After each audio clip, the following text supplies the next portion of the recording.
fleurs avec vous, Tcherno. Avant, on va aller entendre Abdoul Sako, le coordinateur des forces sociales de Guinée. Il est en direct. Bonjour et bienvenue, monsieur Sako. Bonjour Aïssatou, bonjour à vos co-chroniqueurs et bonjour à vos millions d'auditeurs et téléspectateurs. Est-ce que comme les partis politiques, on est optimiste du côté de la société civile? Vous avez reçu l'invitation? Non, il faut noter d'abord qu'il n'y avait pas eu d'invitation qui ont été mises à l'endroit des acteurs de la société civile. Mais je pense qu'il y a un communiqué qui s'est passé tout récemment, peut-être qui invite tout le monde. Mais là, on n'a pas forcément d'abord la question. D'ailleurs, après le discours du Premier ministre, au niveau quand même de la dynamique de reconstitution des forces vives, on a fait une déclaration considérant cela comme un premier pas, mais avec des réserves bien entendu, compte tenu aujourd'hui du niveau de dégradation de la confiance entre les autorités de la transition et les acteurs sociopolitiques du pays. Il y a des choses à faire et également aussi on se pose la question, est-ce que le Premier ministre a effectivement, quelle que soit sa volonté, fondée de pouvoir aujourd'hui à ce que ce qu'il va nous donner soit de toute évidence accepté du côté du CNRD. Parce qu'il faut noter que les acteurs politiques et sociaux du pays ont été très indulgents, tolérants et voire même soumis à beaucoup de choses eu égard à leur volonté de réussir, d'accompagner la réussite de la transition. Vous voyez aujourd'hui on parle de CNRD et en tout état de cause et les forces vives de la nation. Mais quand vous prenez le CNRD, c'est un organe de la transition. Le gouvernement est un organe de la transition. Cela veut dire qu'en principe, le gouvernement ne remplace pas de facto le CNRD. Donc là, la question va se poser. Vous craignez que Béavogui ne puisse pas avoir les mains libres? Bien entendu, on craint qu'il n'ait pas les mains libres parce que c'est pour... je vous rappelle d'ailleurs que au tout début quand même... après la mise en place du gouvernement, quand le Premier ministre et son ministre des Affaires étrangères ont été du côté d'Abuja, quand ils ont annoncé quand même que d'ici, je crois, à la fin de 2021, que le CNT serait mis en place, le CNRD a pris un communiqué le soir pour recadrer, dire qu'ils sont les seuls fondés du pouvoir en termes d'orientation, mais aussi de prise de pouvoir. Donc, de toute évidence, au jour d'aujourd'hui, je pense que le travail là n'est pas assez difficile aujourd'hui. Et pour la simple raison que, vous voyez la question du chronogramme de la transition aujourd'hui, il y a une partie, il y a une entité qui s'est déjà accommodée aux 36 mois. La question aujourd'hui, c'est de voir ce qui récrimine quand même ces 36 mois, aussi bien dans la forme, mais aussi dans le fond. Il s'agit aujourd'hui d'écouter ces entités pour savoir quels sont les argumentaires qui sont, débattre avec eux et trouver quelque chose de consensus. Donc c'est là, il y a une décantation à la matière aujourd'hui qui peut faciliter le travail au Premier ministre. Mais de l'autre côté également, à la suite de cela maintenant, les autres aspects liés à la transition maintenant, quand ce soit les questions de droit, quand ce soit les questions de la gestion, en tout cas de la transition de façon globale, peut être aussi débattues en deuxième temps avec les autres entités bien entendu. Mais de toute évidence, une fois encore, la question qu'il faille se poser, est-ce que le Premier ministre serait effectivement fondé de droit?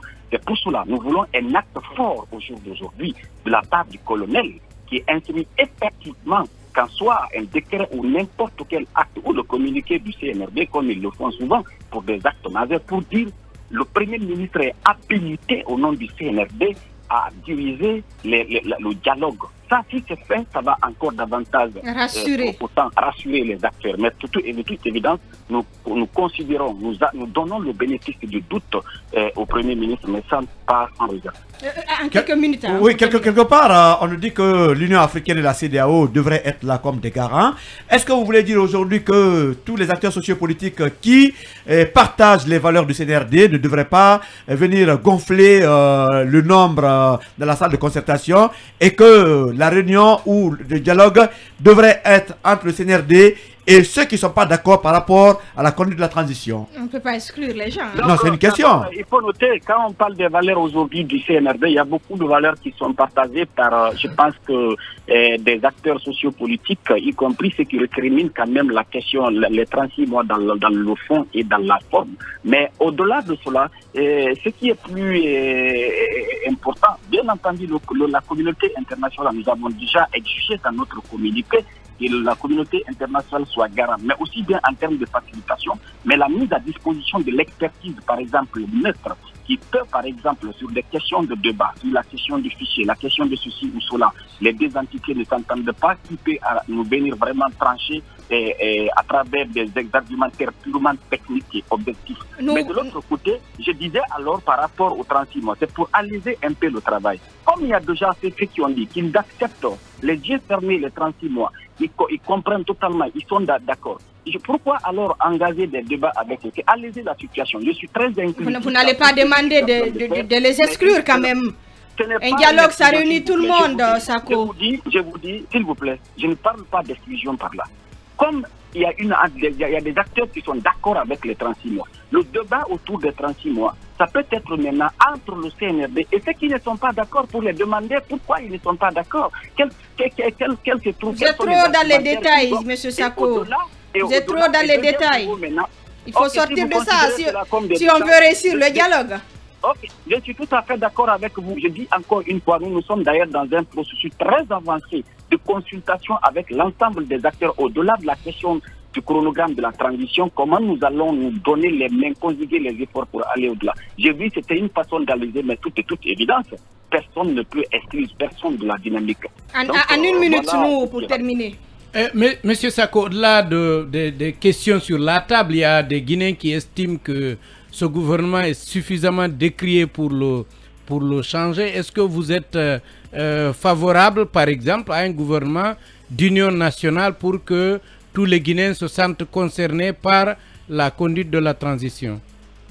Je vous avoue, au début de la transition, je faisais partie de ceux qui disaient que les gens devraient être choisis en fonction, indépendamment de leur appartenance à des corporations politiques ou sociales données. Mais quand je vois aujourd'hui le zèle avec lequel certains ministres quand même exercent qu'il faut leurs fonctions, quand je vois aujourd'hui la médiocrité avec laquelle certains ministres exercent leurs fonctions, je peux dire aujourd'hui, par rapport à l'apaisement aujourd'hui, par rapport à l'assurance des uns et des autres, par rapport à la conduite de la transition, un gouvernement d'union nationale ne serait pas mauvais, ça serait plutôt une solution qui rassure les uns et les autres par rapport à la transparence, mais par rapport à la conduite inclusive de la transition. Abdoul Sako, coordinateur des forces sociales de Guinée, merci beaucoup d'avoir accepté notre invitation ce matin.